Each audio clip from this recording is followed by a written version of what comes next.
পুরো একটা গ্রাম যখন একটা অভিশাপে অভিশপ্ত, তখন তাদের প্রতি মঙ্গলবার সন্ধ্যা ৭টায় ঘরের দরজা খোলা রাখতে হয়।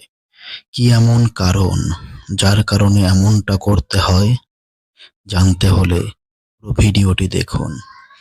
আপনারা দেখছেন নাইম সিনেমোশন প্রেজেন্ট রিসেন্টলি মুক্তি পাওয়া হরর কমেডি মুভি কাকুদা। মুভি শুরু হয় একটি বৃদ্ধ লোককে দেখিয়ে, যে মাঝ রাস্তায় বাস থামিয়ে তাদের অভিশপ্ত গ্রাম রাথোরের দিকে যাচ্ছিল। বারবার সময় দেখতে দেখতে তার চোখে মুখে ভয়ের ছাপ স্পষ্ট বোঝা যাচ্ছিল, কারণ এই দিনটি ছিল মঙ্গলবার আর সন্ধ্যা ৭টা বাজতেই চলছিল। এই গ্রামের একটা আলাদা ব্যাপার ছিল। প্রতিটি ঘরে দুটি করে দরজা, একটি ছোট একটি বড়। বুড়ো লোকটি ঘরে ঢুকেই ছোট দরজাটি খুলে দেয়, আর তখনই আমরা কোনো একটা সুপার ন্যাচারাল এন্টিটিকে দেখতে পাই। অভিশপ্ত আত্মার শব্দ পরিষ্কার শোনা যাচ্ছিল। আত্মাটি প্রতিটা ঘরের সামনে দিয়ে যাচ্ছিল। তখনই দেখা যায় একটি ঘরের ছোট দরজাটি বন্ধ করা, কারণ সেই ঘরের ছেলেটি তার ওয়াইফের সাথে রোমান্সে ব্যস্ত ছিল। ঠিক তখনই ছেলেটির মোবাইলে তার মায়ের একটি এসএমএস আসে, আর সে বুঝতে পারে সময় কত হয়েছে। তখনই সে ভয়ে ভয়ে দৌড়ে যায় দরজা খোলার জন্য, কিন্তু ততক্ষণে অনেক দেরি হয়ে গিয়েছিল। তখনই ভয়ানক আত্মাটি নিজেই দরজাটি খুলে ফেলে আর ছেলেটির পিঠে একটা লাথি মারে। পরদিন দেখি আমরা বুলবুলাকে। বুলবুলা হচ্ছে এই ছেলেটি যার পিঠে গতকাল রাতে আত্মাটি লাথি মেরেছিল। লাথি মারার ফলে তার পিঠে একটা বিশাল কুচ তৈরি হয়েছিল, আর তার বাড়িতে শ্রাদ্ধের অনুষ্ঠান শুরু হয়ে গিয়েছিল। কারণ আত্মাটি যাকে লাথি মারে সে ১৩ দিনের ভিতরই মারা যায়, আর এই জীবন্ত থাকা অবস্থায় যে ১৩ দিন থাকে, এই প্রতিটা দিন তার শ্রাদ্ধের অনুষ্ঠান চলতে থাকে। তখন আমরা ওই জায়গায় মুভির প্রথম সিনে দেখানো বুড়ো লোকটিকে দেখতে পাই, যে কিনা একটা বাচ্চাকে বলছিল যে কাকুদা কেন এমনটা করে। আসলে তখন ওইখানে ইন্দু চলে আসে আর সানিকে বলে যে পালিয়ে বিয়ে করার কথা। সানি প্রথমে তার বাবার ভয়ে রাজি না হলেও পর মুহূর্তে সে রাজি হয়ে যায়, এবং তারা পণ্ডিতের কাছে যায় মহরত বের করতে। পণ্ডিত মহরত বের করতে বলে। মঙ্গলবার সন্ধ্যা ৭টার কথা বলে মহরত। সানি টেনশনে পড়ে যায়। সে তো কাকুদার জন্য দরজা খুলতে হবে তার।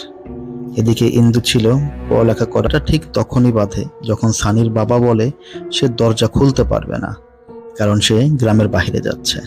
তখন সানি দরজা বন্ধ করে বিয়ে করতে চলে যায়। বিয়ে শেষ করে যখনই সে বাড়িতে ফিরবে, তখনই তার বাইক নষ্ট হয়ে যায়। সে কোনো রকমে সাইকেলে করে বাড়ির দিকে রওনা দেয়। কোনো মতে বাড়িতে ফিরে যখন সে দরজাটি খুলতে যায়, তখনই দরজা লক ভেঙে যায়। এরপর দরজা খুলতেই দেখে কাকুদা তার দরজার সামনে দাঁড়িয়ে আছে। এরপর আমরা দেখি সানির পিঠেও একটি কুঁজ হয়ে গেছে। তো সানির বাড়িতে তার শ্রাদ্ধের অনুষ্ঠান শুরু হয়ে যায়। ওই সময় ইন্দু সানির বাড়িতে এসে পৌঁছে। সানির বাবা ইন্দুকে দেখে অবাক হয়ে যায়, আর তখন সবাইকে বলা হয় যে এটা সানির বউ। ইন্দু সবাইকে বলে এটা কোনো কিছুই না, এটা একটা রোগ, এর জন্য ডাক্তারের কাছে যেতে হবে। আর ডাক্তারের কাছে যাওয়ার জন্য সানিকে নিয়ে ইন্দু দিল্লিতে রওনা দেয়। দিল্লিতে যখন ডাক্তারের কাছে যাওয়া হয়, ডাক্তার সানিকে দেখে বলে এটা তেমন কিছুই না, সাধারণ একটা কোচ, ছোট্ট একটা সার্জারি করলেই চোট ঠিক হয়ে যাবে। কিন্তু পরদিন সকালে দেখা যায় আবার কোচ হয়ে গেছে। হসপিটালের এক গার্ড ইন্দুকে একটা ভিজিটিং কার্ড দেয়। বাট এরপর ইন্দু, সানি এবং কিলবিস হতাশ হয়ে গ্রামের দিকে ফিরে যায়। সানির বাবা এটা দেখে অনেক কষ্ট পায়, এবং তারা সবাই পুরোপুরি বিশ্বাস করে নেয় এটা আসলে কোনো রোগ নয়, এটা অভিশাপ। তখন সেই হসপিটালের রহস্যময় গার্ডকে দেখানো হয়। তার নাম মিস্টার ভিক্টর। সে আসলে একজন গোস্ট হান্টার। হসপিটালে আসলে সে জব করে না, সে এসেছিল হসপিটালে একটি ডাইনিকে মুক্তি দিতে। সে ছবি আঁকার মাধ্যমে আত্মার মুক্তি দেয়। তখনই ইন্দু ভিক্টরকে রাথোরি গ্রামে ডেকে নেয় কাকুদার রহস্য উন্মোচনের জন্য। পরের সিনে দেখানো হয় মিস্টার ভিক্টর সহ সবার একটি জমির মধ্যে, যে জমিটা আমরা মুভির শুরুতে দেখতে পেয়েছিলাম, যেখানে একটি কাকতাড়ুয়া দেখানো হয় যার চারপাশে মাছি বন বন করছিল। আর আমরা জানতে পারি এখানেই কাকুদার বাসা। তখনই ভিক্টর ওখানে ছবি আঁকতে শুরু করে, আর অদ্ভুত ভাষায় কী সব বলতে থাকে, কারণ শেষ ছবি আঁকার মাধ্যমেই আত্মার কথাকে ট্রান্সলেট করে সে বুঝতে পারবে। কিন্তু তখনই কাকতাড়ুয়াটি জীবন্ত হয়ে ওঠে। তারা ভয় পেয়ে সবাই এদিক ওদিক ছুটতে থাকে। তখনই তারা সবাই ভিক্টরকে সহ ছবি নিয়ে পালিয়ে চলে আসে। তারা দেখতে পায় ভিক্টর যে ছবিটা এঁকেছে সেখানে একটা কূপ এবং দুটো পাখি, তারা এই ছবির কোনো মানে বুঝতে পারে না।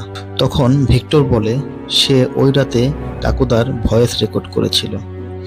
সেখানে আমরা শুনতে পাই গোকুপালোয়ানের কথা, যে গোকুপালোয়ানের হাভেলিতে যাও। তখন আমরা দেখতে পাই হাভেলির সামনে একটি কূপ আছে, যে কূপের ছবিটি ভিক্টর এঁকেছিল। তখন ভিক্টর হাভেলের একটি জায়গায় খুঁড়তে বলে। জায়গাটা খুঁড়তেই দুটি মানুষের কঙ্কাল বেরিয়ে আসে। এই সময় কাকুদাও সবার সামনে চলে আসে। আমরা দেখতে পাই এটা আসলে একটা বেটে বা বামন আত্মা, যে দেখতে খুব ভয়ানক ছিল। সে কঙ্কাল দুটিকে বের করতে দেখেই খুব রেগে যায় এবং ভিক্টরকে মারতে থাকে। আর এটি দেখে সানি ও তার বন্ধু কঙ্কাল দুটিকে আবার ঢেকে দিতে থাকে, কিন্তু হঠাৎ কাকুদা ইন্দুকে দেখে ওখান থেকে চলে যায়। এখানে রিভিল করা হয় না যে আসলে কাকুদা ইন্দুকে দেখে কেন চলে গেল। তো যাই হোক, সবাই হতাশ হয়ে যায়, কারণ সানির হাতে আর মাত্র 4 দিন ছিল। তখন মিস্টার ভিক্টর ওই হাভেলি থেকে আনা একটি টুপির দিকে দেখতে থাকে, যার গায়ে লেখা ছিল গোয়েল সার্কেসের নাম। অন্যদিকে ইন্দুর বাবা সানিকে ইনডাইরেক্টলি বোঝাতে থাকে যে ইন্দুকে দ্বিতীয় বিয়ে করার জন্য রাজি করানো, কারণ সানি তো মারা যাবে। আর ইন্দুর বাবা চাচ্ছিল না যে সানির জন্য ইন্দু বিধবা হোক বা সানির জন্য ইন্দু কষ্ট পাক। সে চাচ্ছিল যে তার মেয়েকে আবার অন্য জায়গায় বিয়ে দেওয়ার জন্য, যেটার দায়িত্ব সে সানিকে দিয়েছিল। ইনডাইরেক্টলি বলতেছিল যে তুমি এমনভাবে বোঝাও যেন আমার মেয়ে রাজি হয়ে যায় অন্য জায়গায় বিয়ে করার জন্য। এদিকে ইন্দুর বাবা মিস্টার ভিক্টরের ইংলিশ শুনে তাকেই মেয়ের জামা হিসেবে মেনে নিতে চায় এবং সে মনে মনে সেটা মেনেও নেয়। এটা দেখে সানি ও ইন্দুকে মিস্টার ভিক্টরের সাথে গোয়েল ভিক্টরকেই বিয়ে করে নিক। এদিকে সানি বাড়িতে একাই থাকে, আর আমরা দেখি সে গলায় ফাঁস লাগিয়ে ঝুলে পড়ে। অন্যদিকে দেখতে পারি ভিক্টর ও ইন্দু সার্কাসের গোয়েলজির কাছে যায় এবং জানতে চায় কাকুদার পাস্ট স্টোরিটা কি। সেখানে বলা হয় কাকুদার রিয়েল নাম ছিল গুল্লাক। সে সার্কাসে জোকার হয়ে অভিনয় করত এবং জোকারের সাজে সবসময় সার্কাসের সঙ্গে সঙ্গেই খেলা দেখাতো এবং ওই টুপির মধ্যে সে টাকা সংগ্রহ করত। গুল্লাক সবসময় বলতো সে উল্টো জন্মেছে, তাই তার একটি বিশেষ ক্ষমতা রয়েছে। প্রতি মঙ্গলবার সন্ধ্যা 7টায় সে যারই কোমরে তার ডান পা রাখবে তার শরীরে সমস্ত ব্যথা চলে যাবে। একদিন রাথরি গ্রাম প্রধানের কোমরে প্রচুর ব্যথা হয়, যেখানে আমরা এই একই কাজ করার জন্য গোকুপালোয়ানকে দেখতে পাই। কিন্তু সে অনেক চেষ্টা করেও গ্রাম প্রধানের কোমরের ব্যথা ঠিক করতে পারছিল না। তখনই গোয়েল সার্কাসের সঙ্গে গোল্লা ওই গ্রামে আসে, আর দিনটি ছিল মঙ্গলবার। তাই গোল্লাকে গ্রাম প্রধানের পিঠে পা রাখা মাত্রই তার সমস্ত ব্যথা ঠিক হয়ে যায়। এটি দেখে গ্রামের সবাই গোল্লাকে মাথায় তুলে রাখে।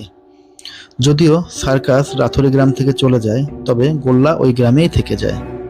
কিন্তু এরপর কি হয়েছিল, কেন সে একটু অভিশপ্ত আত্মায় পরিণত হলো, এরও সেখান থেকে চলে আসে আর বলে গ্রামের বৃদ্ধ লোকদের থেকেই এই ব্যাপারে জানতে হবে। এদিকে তারা সানির বাড়ির সামনে এসে দেখতে পারে যে সানির বাড়ির চারিপাশে লোকজন ঘিরে আছে। তখন আমরা দেখতে পারি সানি আসলে আত্মহত্যার চেষ্টা ঠিকই করেছিল, কিন্তু ফ্যান খুলে নিচে পড়ে সে বেঁচে আছে। কিন্তু সানি এবং সানির বাবা কেউই চাচ্ছিল না যে এই ব্যাপারে আর কেউ কোনো কিছু চেষ্টা করুক। তাই ইন্দু ও মিস্টার ভিক্টরকে তারা গ্রাম থেকে চলে যেতে বলে। এদিকে ইন্দু বাড়িতে এসে তার দিদি গমতির সাথে কথা বলতে থাকে এবং বলতে থাকে গ্রামের সবাই গোল্লাককে এত ভালোবাসলো, থাকতে দিল, তাহলে সে কেন গ্রামের মানুষের সাথে এমন করছে। তখনই গোমতি বলে ওঠে গোল্লাকের ঘর গ্রামের লোকই জ্বালিয়েছিল। এটা বলেই গোমতি হঠাৎ চুপ করে যায়। বোঝা যায় গোমতি কিছু একটা লুকাচ্ছে। তখন ভিক্টর ইন্দুর থেকে জানতে পারে গোমতি আসলে ঘুমের মধ্যে হেঁটে চলে যায়। গ্রামের লোক নানান কথা বলে, এজন্য গোমতিকে বিকাল হলে রুমে বন্ধ করে রাখা হয়। ভিক্টরের গোমতিকে অনেক ইন্টারেস্টিং লাগে। একটা মেয়ে একা একা ঘুমের মধ্যে চলে যায়, আত্মা দেখতে পারে, এবং ভিক্টর এটাও বুঝতে পারে যে গোমতি গোল্লাকের ব্যাপারে অনেক কিছুই জানে। তাই সে প্ল্যান করে আজ রাতে গোমতি ঘুমের মধ্যে কোথায় যায় সে সেটা ফলো করার চেষ্টা করে। তারা গোমতিকে ফলো করতে করতে সেই কাকতাড়ুয়ালা জমির মধ্যে চলে আসে। এদিকে সানি ও সানির বন্ধু কিলবিস তারাও ওখানে আসে ইন্দুর সঙ্গে দেখা করতে, কারণ পরদিন সানির জীবনের 13তম দিন ছিল, তাই তারা চাচ্ছিল শেষবারের মতো ইন্দুর সঙ্গে একবার দেখা করতে। এদিকে দেখা যায় গোমতী ঘুমের ঘরে হাঁটতে হাঁটতে সে কাকতোড়ার সামনে চলে আসে এবং এসে কাকতোড়ার সঙ্গে খুবই ভয়ানকভাবে হেসে হেসে কিছু একটা বলতে থাকে, কথা বলতে থাকে এবং হাসতে থাকে, সেই ভয়ানক হাসি।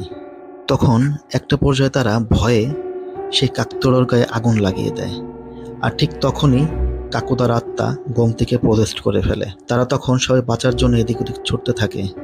এক পর্যায়ে তারা গোয়েলজির নাম বলে, তো গোয়েলজির নাম শুনেই কাকুতার আত্মা রহস্য উন্মোচন হয়। যেদিন থেকে গোল্লাক রাথুরি গ্রামে থেকে যায়, তারপর থেকে তাকে সবাই অনেক ভালোবাসত। রাথুরি গ্রামে একটি ছেলে ও তোর মা থাকতো। ছেলেটির নাম ছিল শিবু। শিবুর মায়ের নাম ছিল গঙ্গা। গঙ্গা বিধবা মহিলা, কিন্তু গোল্লাকের সঙ্গে শিবুকে খুব পছন্দ করত, তাই যখন তারা একসঙ্গে খেলতো সে কোনো বাধা দিত না।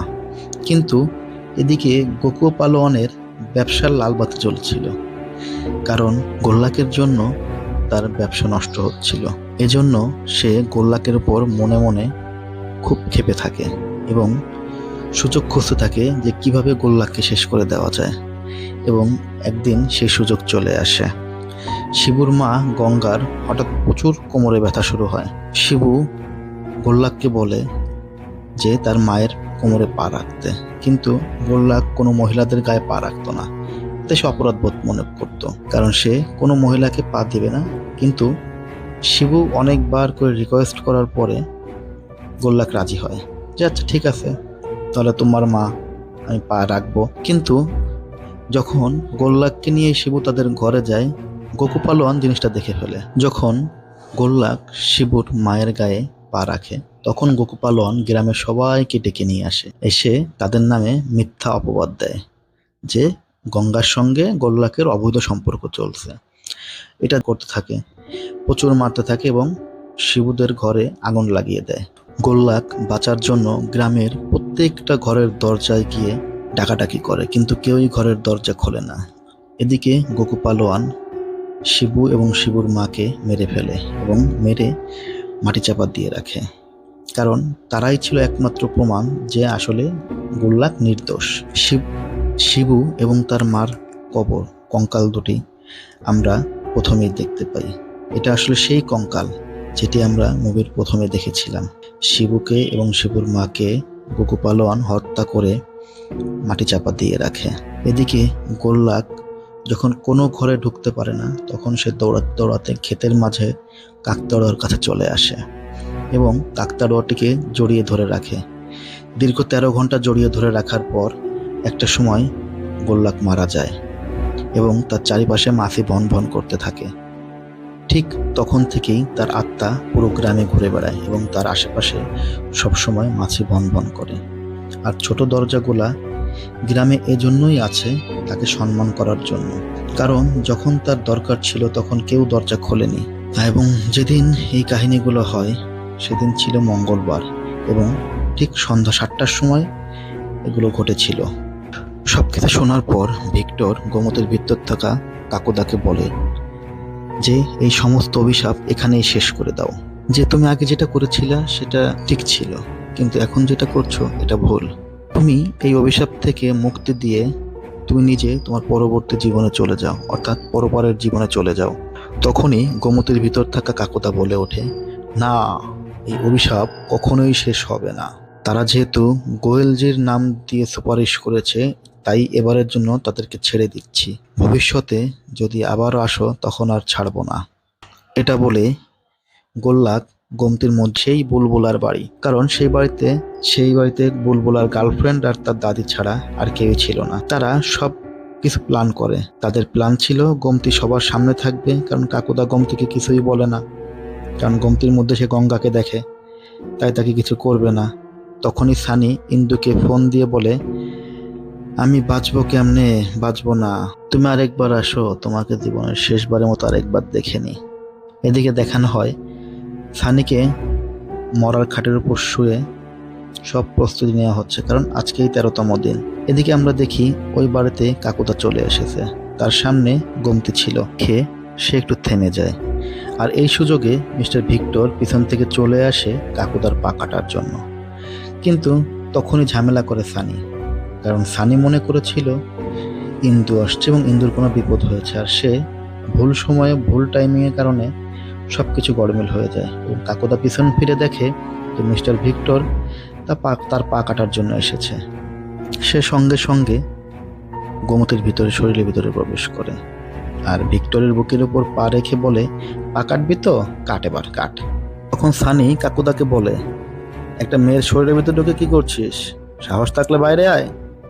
তখন কাকুদা বাইরে এসে ছানিকে একটা আছাড় মারে, সাথে সাথে আবার গোমতীর শরীরে প্রবেশ করে এবং গিয়ে মিস্টার ভিক্টরকে চুবিয়ে মারত। তখন মিস্টার ভিক্টর উল্টো গোমতীকে ধরেই পানির মধ্যে চুবিয়ে দেয়, যার জন্য কাকুদা ভিক্টর তখন আবার কাকুদাকে বোঝানোর চেষ্টা করে, কিন্তু তাতে কোনো লাভ হয় না। কাকুদা ভীষণ রেগেছিল, তাই সে ভিক্টরের উপর আবারও হামলা করে দেয়।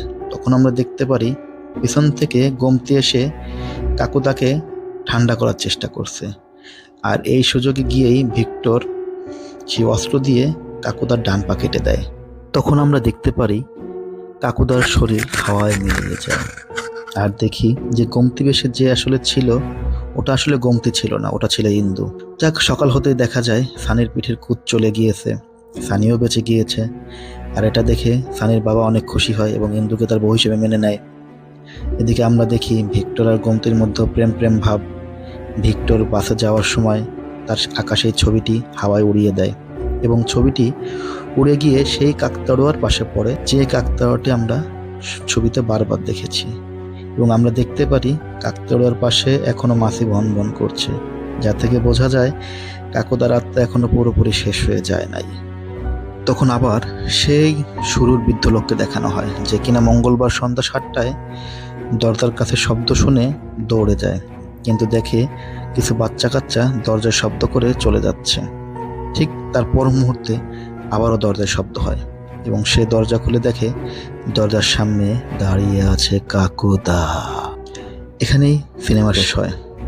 তবে সিনেমা নিয়ে আমার কিছু কথা, যে গোমতীর সাথে কেন কাকুদার এত ভালো সম্পর্ক ছিল, কারণ গোমতীকেও সমাজের সবাই আলাদা করে দিয়েছিল। তার সাথে সবাই ঠিক একই রকম খারাপ ব্যবহার করত, যেমনটা করতো গোল্লাকের সাথে। তাই সে গোমতীকে নিজের বন্ধু মনে করে। আর গঙ্গাকে মেরেছিল এলাকার পুরুষেরা, তাই সে মহিলা বা কোনো বাচ্চার ক্ষতি করে না। যাই হোক, আমাদের সিনেমা এখানেই শেষ।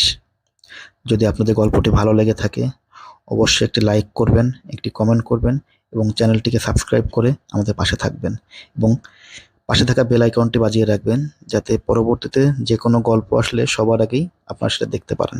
ধন্যবাদ সবাইকে।